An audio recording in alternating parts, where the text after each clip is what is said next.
Hello and welcome. Today we're exploring a fascinating concept from the Vedic tradition, a process that feels remarkably modern despite its ancient roots. It's called a Sankalpa, a formal statement of intent.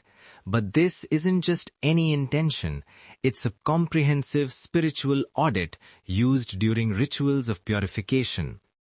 Imagine for a second that you could hit a psychological reset button on every mistake, every regret, and every ethical lapse you've ever had. That is the core objective here, papa-kshaya, or the complete dissolution of past errors. What I find most striking about this tradition is how it categorizes human behavior. It doesn't just look at bad things as a single bucket. It recognizes layers. First, there are the great sins, the mahapatakas. These are the heavy hitters, things like violating a sacred trust, theft of what is most precious, or deep intoxication.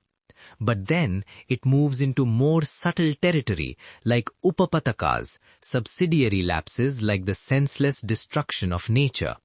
It even identifies actions that soil the character or confuse the intellect. The tradition suggests that when we act against our integrity, we don't just hurt others, we cloud our own soul's natural purity, making us unfit for higher clarity. But here is where the psychological depth really shines.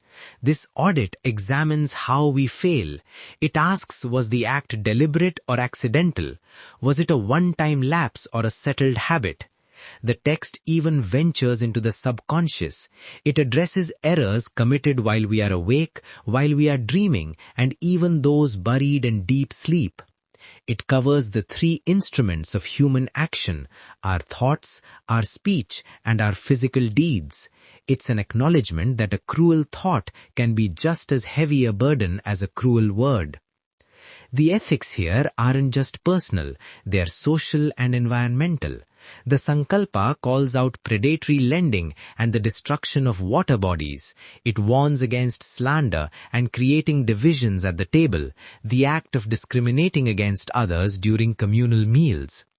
Even professionals aren't exempt. It addresses those who teach sacred knowledge purely for a paycheck rather than out of duty, or those who spread false, nihilistic doctrines.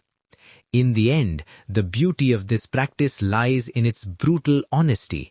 By naming every possible mistake, from harming a living being to simply harboring an ill thought, the practitioner undergoes a deep catharsis. In the Vedic view, once a shadow is fully acknowledged and brought into the light of consciousness, it loses its power. You aren't defined by the past, you are unburdened by it. You surrender the audit and walk away with a lighter heart and a clearer mind. Thanks for listening.